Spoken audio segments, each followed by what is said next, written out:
അന്യോ ഇന്ന് നമുക്ക് ജൂലൈ മാസത്തിൽ പുറത്തിറങ്ങുന്ന ഡ്രാമകൾ ഏതൊക്കെയെന്ന് നോക്കിയാലോ. ആദ്യമായി ജൂലൈ 3 പുറത്തിറങ്ങുന്ന ബിച്ച് റിച്ച് 2.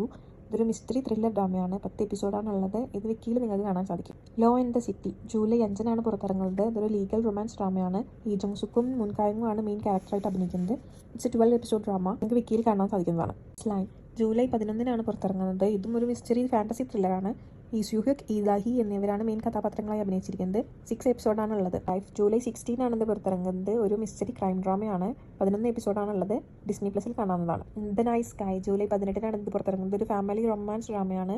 ഈ ദങ്കുക് ഈ സുങ്യോങ് ആണ് മെയിൻ ക്യാരക്ടേഴ്സ്. 14 എപ്പിസോഡാണുള്ളത്. ഡിസ്നി പ്ലസിലാണ് അവൈലബിൾ. ദ ഡിഫക്ട്സ് ജൂലൈ 21 പുറത്തിറങ്ങും. 8 എപ്പിസോഡ് ആക്ഷൻ ത്രില്ലർ ഡ്രാമയാണ്. വഞ്ജന ഒംജങ്ക ഡെക്സ് എന്നിവരാണ് അഭിനയിക്കുന്നത്. Friend is the man July 23 പുറത്തിറങ്ങുന്നത്. 12 എപ്പിസോഡ് ഫാന്റസി റൊമാൻറ്റിക് കോമഡിയാണ്. സന അരിൻ എന്നിവരാണ് മെയിൻ ക്യാരക്ടേഴ്സ്. ജൂലൈ 25 പുറത്തിറങ്ങുന്ന 10 എപ്പിസോഡ് ഡ്രാമ.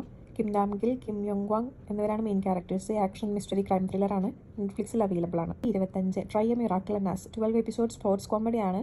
കിം യോഹാൻ, ഇം സേമി, യുൻ കെ സാങ് എന്നിവരൊക്കെ അഭിനയിക്കുന്നു. ഇതിൽ ഏതൊക്കെ ഡ്രാമയാണ് നിങ്ങൾ കാണാൻ പോകുന്നത്? കമന്റ് ഇടാൻ മറക്കല്ലേ.